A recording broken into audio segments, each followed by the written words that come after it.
जय श्री राम आदरणीय मित्रों, कैसे हैं आप? मैं लक्ष्मीपुत्र डॉक्टर कुमार गणेश, जयपुर बीकानेर से प्रणाम। लीजिए आज का किस्सा लेकर हाजिर हूँ। आज का किस्सा संगीत जगत से संबंधित है और ज़ाहिर बात है कि फ़िल्म संगीत जगत से ही संबंधित है।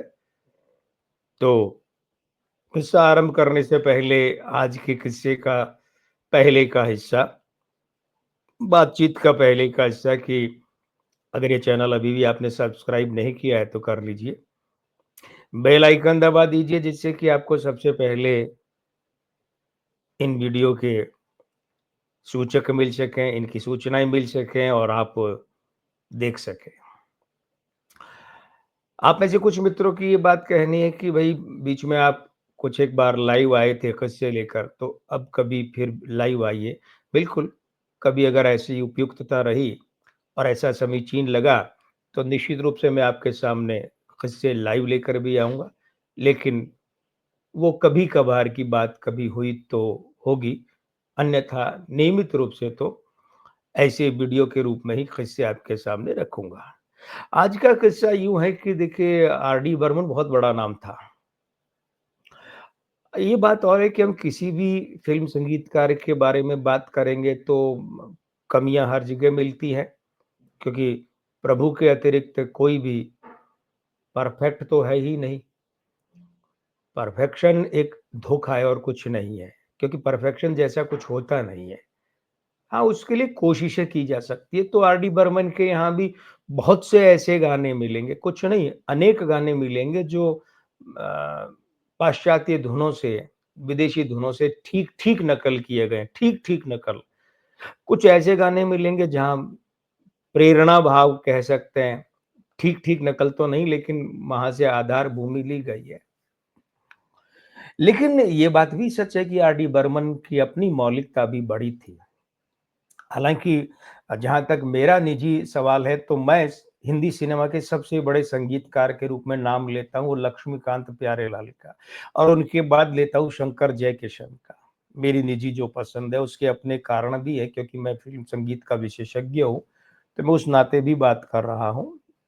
सिर्फ़ निजी पसंद की बात नहीं है, लेकिन आर.डी. बर्मन भी एक बड़ा नाम था। हुआ ये कि जीपी सिप्पी साहब आपको भी पता है कि बहुत बड़ा नाम, हिंदी सिनेमा का बड़ा नाम है जीपी सिप्पी, गोपाल प्रसाद सिप्पी। उनका छोटा नाम लिखा जाता है जीपी सिप्पी, G.P. तो इन्होंने शोले बनाई थी, 1975 में रिलीज़ हुई। लेकिन ये शोले पीछे एक और वीडियो में भी बात हो चुकी है कि शोले फ़िल्म 2 बार बनी। एक बार बी आर चोपड़ा ने बनाई थी और बी आर चोपड़ा ने जो शोले फ़िल्म बनाई थी, तो वो ध्यान दीजिएगा वो शोले फ़िल्म है वो 1952 में आई थी, बी आर चोपड़ा की शोले फ़िल्म। 1952 में वो रिलीज़ हुई, तो जब इन लोगों ने यानी कि 73 के आसपास में बनाना शुरू किया था शोले फ़िल्म सिप्पी फ़िल्म्स ने, जीपी सिप्पी साहब के बैनर ने, तो इन्होंने फिर बी आर चोपड़ा साहब से वो परमिशन ली शोले फ़िल्म के टाइटल के लिए और अपनी फ़िल्म रिलीज़ की। तो जीपी सिप्पी साहब के यहाँ भप्पी सोनी वगैरह ये निर्देशक हुआ करते थे। जैसे शम्मी कपूर की राजश्री के साथ जो फ़िल्म थी ब्रह्मचारी, वो गाना आपको याद होगा दिल के झरोखे में तुझको बिठाकर और एक गाना 2 बार था मैं गाऊँ तुम सो जाओ और चक्के पे चक्का चक्के पे गाड़ी। जूनियर महमूद ने बड़ा लाजवाब अभिनय किया था और बाद में इसी फ़िल्म को कॉपी करके ड्रीम गर्ल बनाई गई थी और इसी फ़िल्म की लगभग पूरी कॉपी करके मिस्टर इंडिया बनाई गई थी। अगर वो गायब होने वाला पोर्शन छोड़ दें विलेन को, तो ये जो अनाथ बच्चों वाला मामला है और वो पालना, ये सब जो है सारा यानी कि चक्के पे चक्का जो है उसकी सीक्वेंस में गाना भी मिस्टर इंडिया में फ़िल्माया गया था, ज़िंदगी की यही रीत है हार के बाद ही जीत है। तो ये ख़ैर चलता रहता है। तो वो जो ब्रह्मचारी फ़िल्म थी ना, वो भप्पी सोनी ने डायरेक्ट की थी, निर्देशित की थी। उसके बाद में जीपी सिप्पी साहब ने अपने बेटे रमेश सिप्पी को निर्देशन के मैदान में उतार दिया। और उनकी पहली फ़िल्म आई थी, वो थी अंदाज़, ठीक है? ये अंदाज़ फ़िल्म 1971 में आई थी। ये हेमा मालिनी जी को यहाँ लिया गया। इधर 1971 में एक और फ़िल्म जॉनी मेरा नाम हेमा मालिनी जी की आई, वो बड़ी हिट हुई थी। गोल्डी, विजय आनंद की निर्देशित गुलशन राय वाली, वो बहुत बड़ी हिट हुई थी। ब्रह्मचारी, ये अंदाज़ फ़िल्म इतनी हिट नहीं हुई थी, लेकिन यह अंदाज़ फ़िल्म में छोटा-सा एक रोल किया था राजेश खन्ना ने, कैमियो टाइप, आज की भाषा में कैमियो कहेंगे, उस समय गेस्ट अपीयरेंस यानी अतिथि कलाकार कहते थे। और उनका एक गाना था, ज़िंदगी एक सफ़र है सुहाना, यहाँ कल क्या हो किसने जाना। शंकर जयकिशन के लिए किशोर कुमार ने बहुत कम गाने गाए थे, गिनती के, और उनमें से एक ये गाना था जो बहुत बड़ा हिट हुआ। पूरी फ़िल्म पर ये गाना और राजेश खन्ना का ये कैमियो छा गया था, ये गेस्ट अपीयरेंस। तो अंदाज़ फ़िल्म जो थी, यहाँ से रमेश सिप्पी की एंट्री होती है 1971 में, बतौर निर्देशक। फिर 1972 में इन्होंने हेमा मालिनी का जो है एक ऐसा वर्ज़न तैयार किया था, मतलब राम और श्याम फ़िल्म का महिला वर्ज़न तैयार किया और वो सीता और गीता बनाई, तो वो सुपरहिट रही, ठीक है? यहाँ फिर इसके बाद इन्होंने शोले बनानी शुरू की, तो शोले बनानी शुरू की तो 73 में बनानी शुरू की थी इन्होंने। जंजीर से थोड़ा-सा जब जब जंजीर बन रही थी उसके आस-पास की बात। 75 में शोले रिलीज़ हुई, यहाँ पर फिर बड़ा अच्छा सुपरहिट का मामला था। और संगीत, जब सीता और गीता की बात है तो देखिए वो अंदाज़ फ़िल्म तक तो शंकर जयकिशन थे। लेकिन उसके बाद क्या हुआ कि शंकर जयकिशन की जोड़ी टूट गई, क्योंकि जयकिशन साहब का देहांत हो गया था और 71 में जॉनी मेरा नाम के साथ-साथ में जब ये आई मेरा नाम जोकर, तो बस इसके बाद में शंकर जयकिशन तो जोड़ी रही ही कहाँ, सिर्फ शंकर रह गए थे। उधर शैलेंद्र जा चुके थे तो फिर हसरत रह गए थे। तो हसरत से अंदाज़ में उन्होंने लिखवा लिया था, गाने लिखवा लिए थे। लेकिन फिर यहाँ सीता और गीता में रमेश सिप्पी और जीपी सिप्पी और सिप्पी फ़िल्म्स को ज़रूरत पड़ी कि अब एक नया सेटअप बना जाए म्यूज़िक का, और यानी संगीतकार का और गीतकार का। तो यहाँ आनंद बख्शी को लिया गया, उस समय बड़ा नाम था। आनंद बख्शी खैर अगले 20-22 साल और बड़ा नाम रहे। तो उसके बाद में आनंद बख्शी का जब ये बड़ा नाम था और साथ ही साथ में ये भी था कि संगीतकार के रूप में आर डी बर्मन को लिया जाए। अब आर डी बर्मन से बात की गई, तो आर डी बर्मन की एंट्री हुई सीता और गीता में, बड़ा अच्छा म्यूज़िक था, हिट संगीत था। शोले का हिट संगीत रहा। वो ठीक है कि किस गाने को कहाँ से कॉपी किया गया और किसे नहीं किया गया, कौन-सा मौलिक था, वो दूसरी बात है, लेकिन था ऐसा।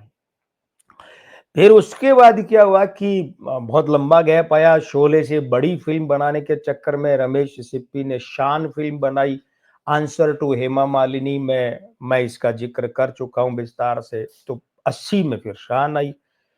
अब सीता और गीता में आर डी बर्मन थे, शोले में आर डी बर्मन थे बतौर संगीतकार, शान में बतौर संगीतकार आर डी बर्मन थे। उसके बाद में सिप्पी फ़िल्म्स के बाहर जब शक्ति फ़िल्म बनाई मुशीर रियाज़ के लिए, एमआर प्रोडक्शन के लिए, जब रमेश सिप्पी ने, दिलीप कुमार, अमिताभ बच्चन, राखी जी वाली, तो वहाँ भी संगीतकार आर डी बर्मन थे। फिर जब सिप्पी फ़िल्म्स के बैनर तले डिम्पल का कमबैक करते फ़िल्म बनाई थी, डिम्पल कापड़िया का सागर, चेहरा है या चाँद खिला, जुल्फ़ घनेरी शाम है क्या, सागर जैसी आँखों वाली, ये तो बता तेरा नाम है क्या। लेकिन यहाँ फिर आनंद बख्शी नहीं, फिर यहाँ जावेद अख्तर की एंट्री हो गई थी, गीतकार के रूप में, सागर में। तो कमल हासन, डिम्पल कापड़िया और ऋषि कपूर, यहाँ भी संगीतकार आर डी बर्मन थे। अब उसके बाद आता है वर्ष 1989, यानी 85 के बाद में फिर 4 साल का ब्रेक आता है। बनाने में 3 साल का, रिलीज़ करने में 4 साल का ब्रेक आता है। फिर यहाँ 88 के आसपास फ़िल्म इन्होंने बनानी शुरू की, भ्रष्टाचार। अब ये जो भ्रष्टाचार फ़िल्म इन्होंने बनानी शुरू की, इसमें मिथुन चक्रवर्ती को लिया गया, रेखा को लिया गया और रजनीकांत को लिया गया। साथ में शिल्पा शिरोडकर जो तब नई नवेली थी, अनुपम खेर जो आदी हो चुके थे कि हर साल इनकी 12-15 फ़िल्में आती थी, अनुपम खेर की। अनुपम खेर ने अपने करियर के शुरू के 5 साल में 60 फ़िल्में की थी। रिलीज़ हो चुकी थी 60 तो, रिलीज़ मतलब हर महीने 1 फ़िल्म, यूँ समझिए। तो अब ये जो फ़िल्म थी भ्रष्टाचार, इस भ्रष्टाचार फ़िल्म के लिए वो सागर में जब जावेद अख्तर को याद किया गया तो वापस ये आनंद बख्शी को याद किया गया और आर डी बर्मन को लिया गया। अब ये जो मामला बैठा था आर डी बर्मन को, साइन कर लिया गया था, फ़िल्म उन्हें दे दी गई थी कि आप म्यूज़िक बनाओ, लेकिन बाद में फिर क्या हुआ कि उन्हें हटा दिया गया। उसका एक बहुत बड़ा ठोस कारण है। देखिए जो फ़िल्म इंडस्ट्री है ना, यहाँ दोस्तियाँ, प्रेम ये सब फालतू की बात है। बहुत अपवाद स्वरूप अगर कहीं कोई याराना या दोस्ती वाली बात हो कि किसी ने अपने संबंध निभाए, याराना निभाए तो बात दूसरी, अन्यथा यहाँ सब मार्केट पर आधारित संबंध। आपका बाज़ार है, मतलब आप बाज़ार में बिक रहे हैं, आपका अभिनय, आपका म्यूज़िक, आपके गाने बिक रहे हैं, तो आपके सब दोस्त हैं, अन्यथा आपका कोई दोस्त नहीं है। ये फ़िल्म इंडस्ट्री बहुत क्रूर है। यहाँ सारा धन पर चलता है। संबंधों के निभा के लिए वो लोग बहुत कम होते हैं जो अपवाद है, और अपवादों से दुनिया नहीं चलती। तो सोचिए कि 1972 से जो सीता और गीता से साथ चला था, वो 17 साल बाद यहाँ पर आकर भ्रष्टाचार फ़िल्म में टूट गया, और आर डी बर्मन को, चूँकि 1989 तक आर डी बर्मन जो हैं वो बहुत मतलब यूँ समझिए पिट चुके थे। उनका सितारा डूब चुका था, उनका म्यूज़िक चलता नहीं था। उन्होंने लाइन से फ्लॉप फ़िल्में दी, मतलब दर्जनों फ्लॉप फ़िल्में दी लाइन से। फ़िल्म बॉक्स ऑफिस पर सफलता के हिसाब से भी फ्लॉप, और उनके म्यूज़िक संगीत के हिसाब से भी फ्लॉप। तो और ख़ैर उसके बाद तो भ्रष्टाचार फ़िल्म में यहाँ आर डी बर्मन को हटाकर ले लिया गया। अच्छा, 1991 में 2 साल बाद एक फ़िल्म आई अकेला, अमिताभ बच्चन की, तो ये मुशीर रियाज़ की, वो शक्ति वालों की फ़िल्म थी। प्रोडक्शन हाउस वही था, प्रोड्यूसर निर्माता वही थे, तो इसमें भी आर डी बर्मन ने जो है वो लक्ष्मीकांत प्यारेलाल को लिया। और ख़ैर 1994 में तो 4 जनवरी को आर डी बर्मन दुनिया ही छोड़ गए थे। आखिरी वक़्त बहुत बुरा था उनका। 1-2 साल नहीं, पिछले 8-10 साल बहुत बुरे थे। सागर के बाद से, सागर भी वो इकलौती सफलता थी, उसके आगे-पीछे भी फ्लॉप रहे, लेकिन उसके बाद तो वो फ्लॉप ही थे। वो कहीं चले ही नहीं, इंद्रजीत वगैरह में। तो ये भ्रष्टाचार फ़िल्म आपको याद होगी, क्या था इसमें? एक वो अच्छा एक और है, उस समय ऐसा था कि लता मंगेशकर और आशा भोसले, इनके लिए कहा जाता था कि ये विदेशों में शो बहुत कर रही हैं। विदेशों में ही रहती है, ज़्यादातर शो करती रहती है, तो यहाँ म्यूज़िक डायरेक्टरों को उपलब्ध नहीं होती थी। तो लक्ष्मीकांत प्यारेलाल ने क्या किया था कि एक दौर चलाया जिसमें नए लोगों को मौका दिया, नए गायक-गायिकाओं को। बहुत मौका दिया उन्होंने, हीरो फ़िल्म से, चाहे लोगों से सुना है, किताबों में लिखा है, तू मेरा जानू है ना? तू मेरा दिलबर, अनुराधा पौडवाल को याद दिया। वैसे ये गाना डब किया जाना था बाद में लता जी की आवाज़ में, लेकिन वो नहीं किया और वो रख लिया। इसी तरीके से प्यार झुकता नहीं मैं तुमसे मिलकर ना जाने क्यों और भी कुछ याद आ, ये गाना कविता कृष्णमूर्ति की, लता जी की आवाज़ में डब किया जाना था बाद में, लेकिन वो अच्छा लगा और वो वहीं रख लिया गया, और वहाँ से वो कविता जी का करियर बन गया। तो ये हसीना मेरी नींद चुराती है, यहाँ सुदेश भोसले और कविता कृष्णमूर्ति को लिया गया। ये सुदेश भोसले जो फिर वो जुम्मा चुम्मा से सुपरहिट हो गए थे, और इस भ्रष्टाचार फ़िल्म का एक ही गाना चला था, जो अच्छा भी था, चला, तेरे नैना मेरे नैनों से मीठी-मीठी बातें करते हैं, जब नैना बातें करते हैं, दिल मुलाकातें करते हैं, सुरेश वाडेकर और अनुराधा पौडवाल। हालाँकि अनुराधा पौडवाल की आवाज़ इस गाने की सबसे बड़ी कमज़ोरी और कमी है, लेकिन ठीक है। शिल्पा शिरोडकर जो अंधी होती है इस फ़िल्म में, उन पर ये फ़िल्माया गया था, और अभिनव चतुर्वेदी, वो जो बुनियाद सीरियल वाला नन्हा, नन्हे, है ना? वो। और एक था अलका याग्निक का मेरे सीने से लग जा, अलका याग्निक का एक और गाना था ऊँट वाली से, ये 2 अलका याग्निक के सोलो थे, है ना? उसके बाद मोहम्मद अज़ीज़ का एक सोलो था इस दुनिया में कौन सुनेगा। तो कुल मिलाकर ये 5 गाने थे, 5 गानों में 2 डुएट थे, 3 सोलो थे। और फ़िल्म का म्यूज़िक कोई बड़ा हिट नहीं था, बस एक तेरे नैना मेरे नैनों से, ये चार्ट बस्टर में तब चला करता था। तो कुल मिलाकर ये भ्रष्टाचार फ़िल्म में लक्ष्मीकांत प्यारेलाल को लिया जाना, और उसके बाद में अकेला फ़िल्म में लिया जाना कोई बड़ा चमत्कार नहीं दिखा सका। लेकिन एक दुखद चमत्कार ये अवश्य हुआ था कि रमेश सिप्पी के यहाँ पहली बार आर डी बर्मन को हटाया गया था। 17 वर्षों के उनके साथ में पहली बार आर डी बर्मन को फ़िल्म में लेकर निकाल दिया था। नहीं लेते तो कोई बात नहीं, लेकिन आर डी बर्मन कम से कम इतने सम्मान के तो अधिकारी थे कि उन्हें लेकर नहीं निकाला जाता। लेकिन फ़िल्म इंडस्ट्री बहुत निर्दय है। बहुत निर्दयी है, इतनी निर्दयी है कि यहाँ पर मैंने कहा ना सिर्फ बॉक्स ऑफिस पर सफल था, बाजार मार्केट में आपकी वैल्यू कितनी है वही देखी जाती है।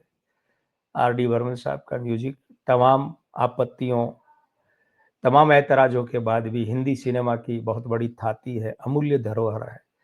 प्रणाम पंचम दा को, आर डी बर्मन साहब को, उनके संगीत को प्रणाम। जहां भी हैं खुश रहें, सदा सुखी रहें, उनकी आत्मा जहां भी रहे प्रभु की शरण में रहे। और बस मैं यही कहूंगा कि ये वीडियो आपकी शरण में है, आप इस पर कृपा करें। अच्छा लगा तो पसंद कीजिए, और ये चैनल अच्छा लगा तो सब्सक्राइब कीजिए, बेल आइकन दबा दीजिए, ताकि ये वीडियो आपको तुरंत मिल सके, आप आराम से और जल्दी से जल्दी देख सके, हाथों हाथ देख सके।